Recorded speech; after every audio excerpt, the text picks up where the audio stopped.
As a result of Bill Clinton not showing up for his lawful subpoena, which again was voted on unanimously by the committee in a bipartisan manner, we will move next week in the House Oversight Committee markup to hold former President Clinton in contempt of Congress. This may look like another partisan media spectacle, but it's actually a stress test of congressional authority itself. What's really being tested here is whether legal accountability still applies when the person being questioned once held the highest office in the country.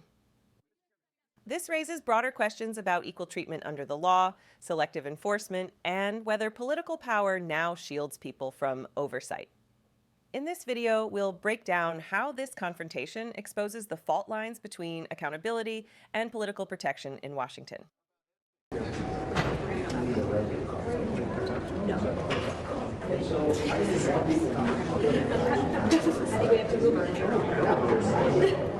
We got movement. Here we go. He's coming, guys.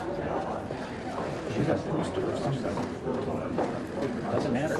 If it's in my way, I'll move it. Full camera right here.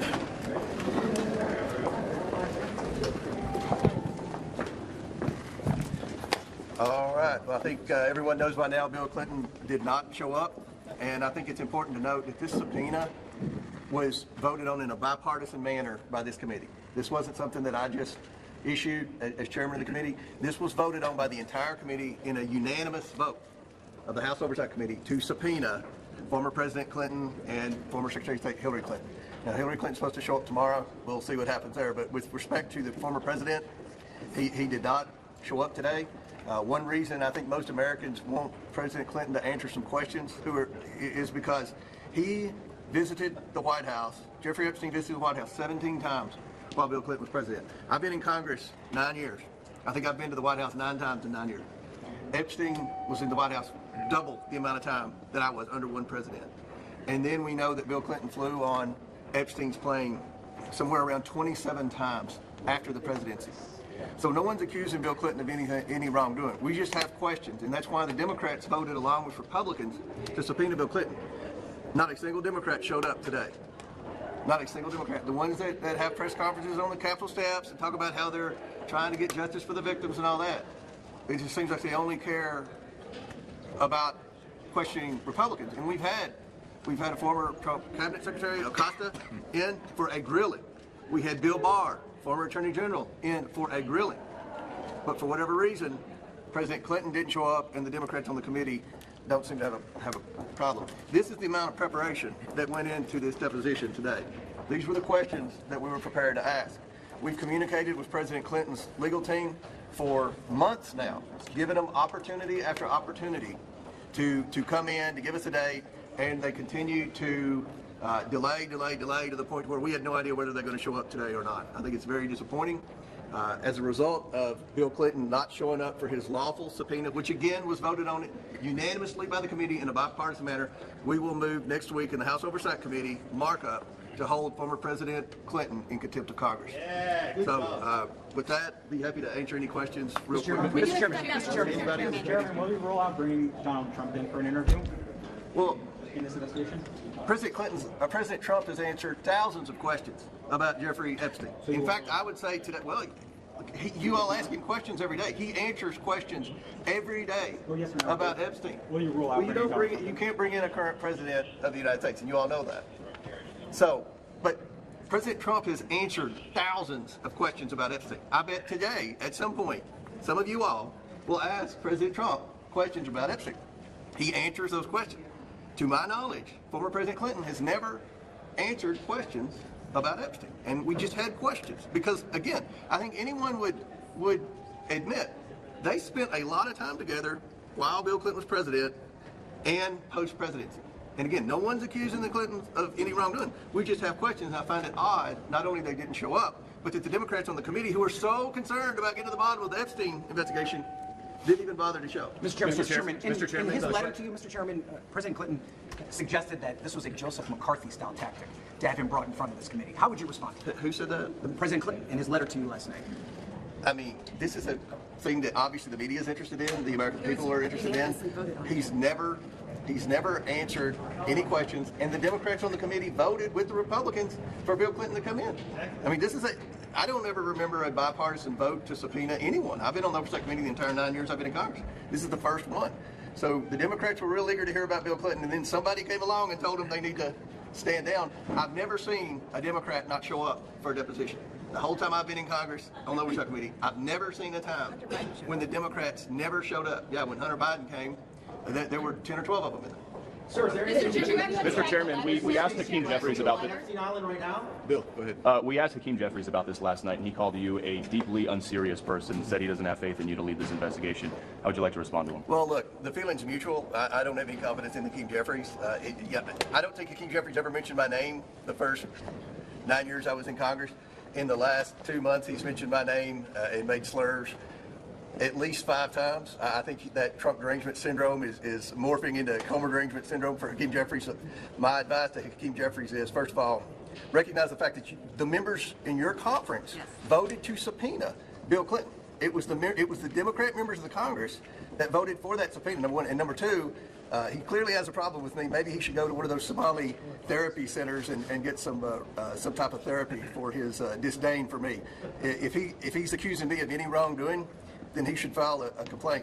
And this committee's not going to be like the January 6th committee where everybody goes and begs President Biden's staff for pardons after they issue a report. We're trying to get the truth to the American people, and we're doing everything we can. Mr. Chairman, you had to be clear, did you actually read the letter from the Clintons? I'm sorry? Did you read the letter from the Clintons? And so... Which one? There were one multiple with letters, respect and we read to them all. their appearance today. And we read them all. There were multiple letters. We read them all. And I think the story here is the Democrats voted to subpoena Clinton. This was not a Republican stunt. This was voted on in a bipartisan manner. And there, by the way, And nobody showed up. Go ahead, let Andy. me just add to this. There was communication from the committee to the Clinton lawyers back and forth for at least continuously for at least 6 months, and they never said they weren't going to show. They never said they thought it was unconstitutional. They never exerted a privilege. There was communication constantly, and every indication that we had was that they were going to come on in and he was going to answer questions, which is why both parties said we would like President Clinton, former President Clinton, to come on in to answer these questions, and he chose not to. So yes, there was plenty of communication back and forth. The DOJ has yet to release all the files.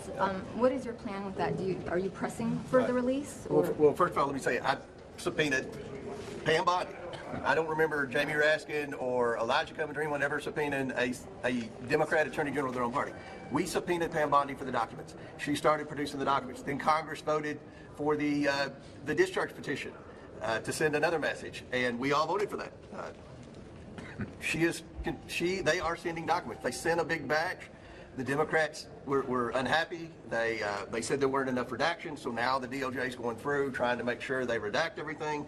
So from my standpoint, the Department of Justice is cooperating. They are turning over documents. We would all like for them to turn documents over quicker, but at the end of the day, they are complying. President Trump is answering your questions about Epstein. He's answered them over and over and over again. Who we haven't heard from is Bill Clinton, and I stated why. The amount of time that Epstein spent with Clinton while he was president and post-presidency. So I don't think it's out of line for former President Clinton to come in for a bipartisan subpoena and sit down and answer questions. So thank you all very much. If the Oversight Committee does vote, Mr. Chairman, can you all call on the Speaker of the House to order the Sergeant at Arms to compel the testimony of Bill Clinton?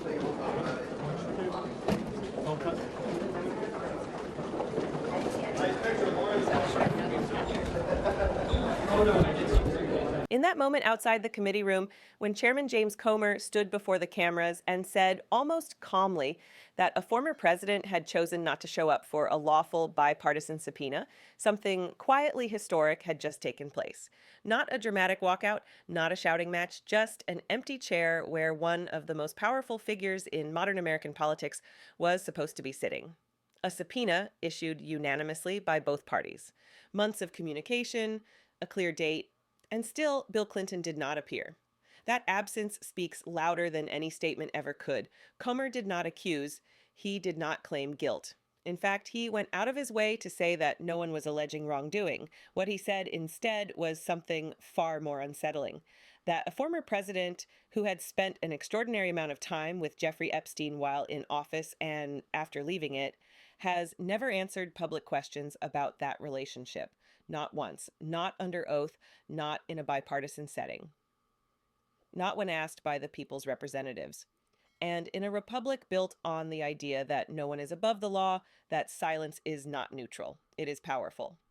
The House Oversight Committee voted unanimously to subpoena both Bill and Hillary Clinton. That fact alone shatters the claim that this was a partisan ambush. Democrats voted for it. Republicans voted for it. Every single member of the committee agreed that the American public deserved answers. Yet, when the day came for Bill Clinton to testify, not only did he fail to appear, not a single Democrat on the committee showed up either. That contrast is stark. When others were called, the room was full. When the spotlight turned toward a former Democratic president, the room was empty. This is not about personalities. This is about precedent. This is about whether political status still creates a different class of citizen in the United States.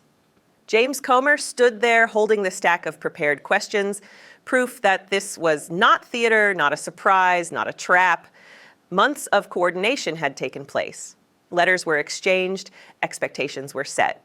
The committee had every reason to believe Bill Clinton would show up, and then at the last moment, he did not. That choice now forces a deeper reckoning. A subpoena is not a suggestion. It is one of the most serious tools Congress has. It exists because the founders understood something essential about power.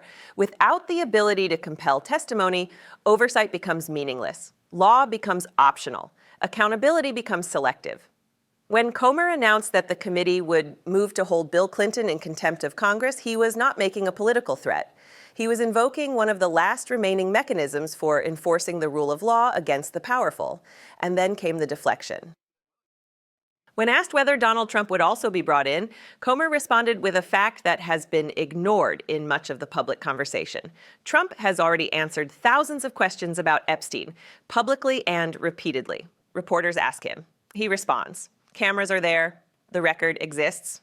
By contrast, Comer pointed out, Bill Clinton has never answered those questions, and not in public, not under oath, not before Congress. That is the imbalance. Not who someone is, not what party they belong to, but who is willing to answer questions and who refuses.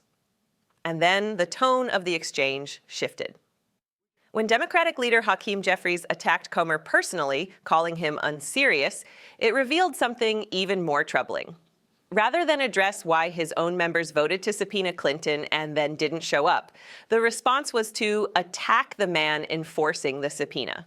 That is a pattern Americans have seen too often. When the system is pressured, the instinct is not to defend transparency. It is to attack the messenger. Comer made something else very clear.